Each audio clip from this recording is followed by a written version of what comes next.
Nestor, ano-anong probinsya sa Central Luzon ang pinaka-apektado nitong sama ng panahon? Magandang gabi, Monica. Kabilang dito, pangunahin na itong probinsya ng Bulacan, Pampanga, Zambales at Tarlac na ito talaga yung pangunahing naapektuhan ng matinding mga pagbaha. Pati nga itong lugar ng probinsya ng Zambales.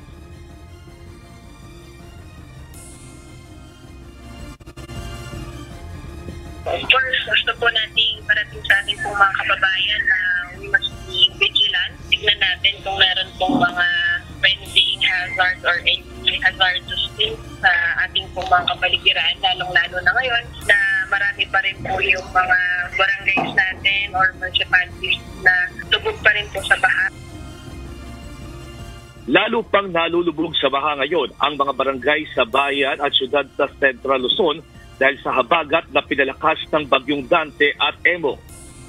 Base sa tala ng Office of the Civil Defense Region 3, umabot na sa 61 na munisipalidad at 480 na barangay ang apektados ng malawakang pagbaha. Binubuo ito ng mahigit sa kalahating milyong pamilya na ang iba ay nananatili pa rin sa mga evacuation center. Sa Tarlac, may lugar sa bayan ng Paniki na umabot ng 6 feet o lagpastaw ang baha. Sa Bulacan, sa bayan ng Kalumpit, 29 na barangay ang lubog sa baha.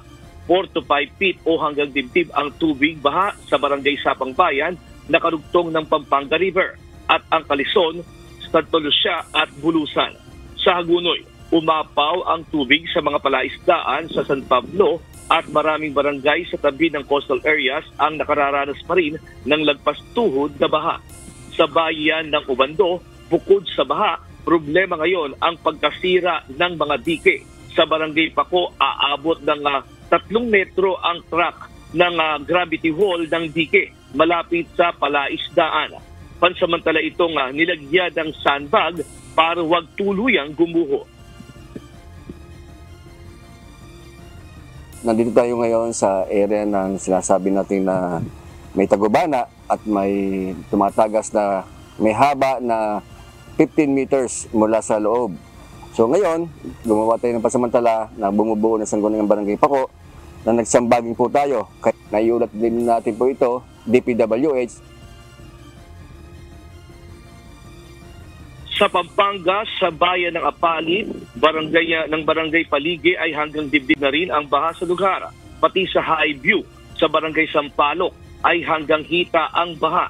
Sa area ng Tulaok sa San Agustin at sa San Simon, hindi possible ang mga light vehicles sa mga kalsada dahil sa taas ng tubig.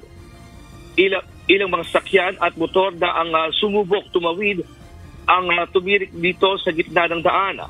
Sa bayan naman ng Melanin area, hindi na rin kayang dumaan ng maliliit na sasakyan sa ilang kalsada dahil pa rin sa baha sa lugar. Samantala, buong rehiyon, ilang bayan na ang isinailalim sa state of calamity dahil sa nararanasang pagbaha. Sa Bulacan, idineklara na state of calamity ang bayan ng Kalumpit, may siyudad ng Mikawayan at bayan ng Balagtas, Poombong, Hagunoy at Marinao. Gayon din ang buong lalawigan ng Pampanga. Sa tala ng OCD Region 3, 3 na ang namatay sa riyon at lahat sila ay nasawi matapos na makuryente habang nakalusong sa baha. Kabilang na dito ang mag-asawa mula sa barangay Kalumpang, Kalumpit, Bulacan.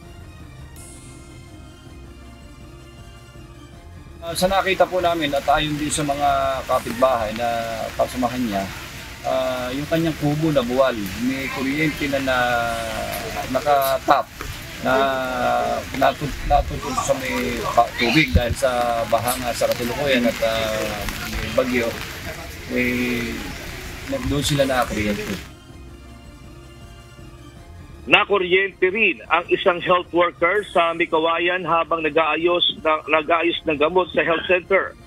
Nahawakan nito ang bakal na konektado sa live wire dahilan para makuryente siya at bawian ng buhay.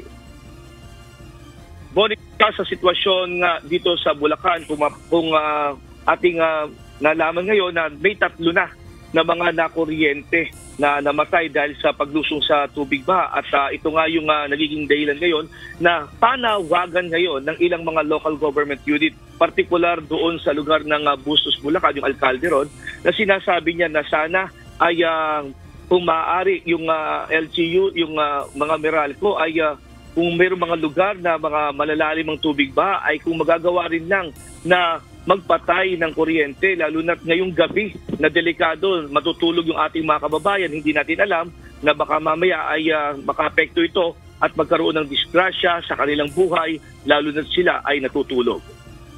At yan, muna ang ating latest live mula dito sa Bulacan. Balik sa iyo, Monica. Maraming salamat, Nestor Torres.